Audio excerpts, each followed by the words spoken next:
What is drug addiction?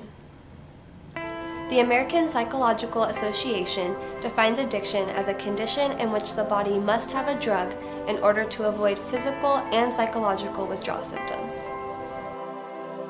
Addiction is a disease, not a character flaw. Drugs were banned in the United States in hopes of giving addicts an incentive to stop using drugs. What was misunderstood is that these men and women already had 100 reasons to stop using. They had families, friends, jobs, children. They didn't need another incentive to stop. What they needed, and even more so what we need today, is a global understanding of what happens to the brain, and ultimately why the drug use starts in the first place. When someone uses drugs, the frontal lobe of the brain, the reasonable adult part that is essentially the control panel of our personality and communication, becomes quiet and unable to communicate with the rest of the brain. Meanwhile, the midbrain, or the impatient, needy child part of the brain, takes complete control. One Willamette family client put it perfectly. The urge to use is more prominent than our basic instinct to preserve our lives. No one in their right mind continually puts their life in danger to get something that we know ruins our lives. I love my kids more than anything, but my brain tells me I love drugs more than anything. Addiction is a chronic brain disease, and like all diseases, there is remission and recovery. Alcohol and drug recurrence rates are no higher than those for asthma, diabetes, high blood pressure, and cancer. The difference, however, is the support given to those who struggle with diabetes and cancer as opposed to those who struggle with addiction. Johann Hari does a talk where he explains how humans have an innate need to bond and connect with each other.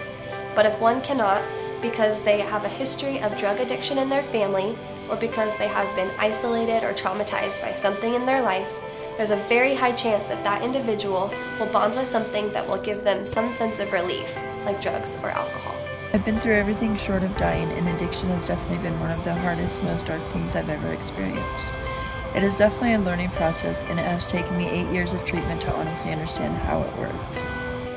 There is a stigma around individuals who relapse 3 to 4 times before they are able to implement long-term recovery. However, it takes an average of 8 times through treatment before one can implement recovery long-term. This is my 3rd treatment center in 8 years, and I finally feel like I can make it no matter what statistics say. Although relapse is a part of my story, I did not forget the things I have learned in the past, so each time it gets easier and easier.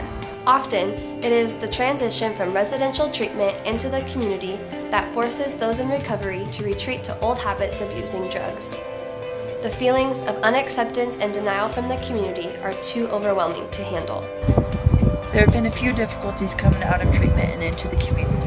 One struggle is the lack of resources or knowing who to turn to without judgment. My biggest difficulty is getting away from the underworld that seems to be attached no matter where I go. I just want to start a new life with my kids, but I need support to do that. Substance use was at an all-time high in 2014 and only keeps growing. Over 12% of Oregon's population are in need of drug or alcohol treatment and are not getting it. If we as a community could provide these individuals with the help and support they need, they would have better opportunity to thrive.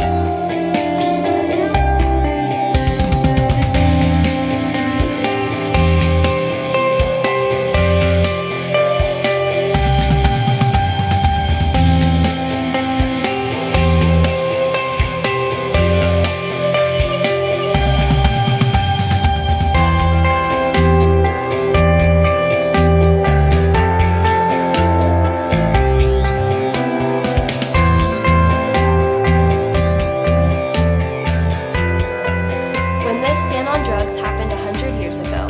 Policymakers neglected to address the importance of how to prevent and appropriately intervene in the lives of those who struggle with this disease. In fact, the unintended message resulted in shame and punished addicts over something they had no control over. Maybe it's just me, but it seems obvious that what our community needs is more communication and support. The saying, "It takes a village," has been true for hundreds of years and is still true today. When it comes to raising kids, taking on a task, or just living life, nobody is meant to do it alone, and those in recovery need to replace past negative connections with positive, encouraging support systems. Although each individual holds full responsibility for their actions, the support of the community will not only minimize their struggle in the future, but will maximize their success in recovery and their success as a productive member of this society. I want the community to know what I know.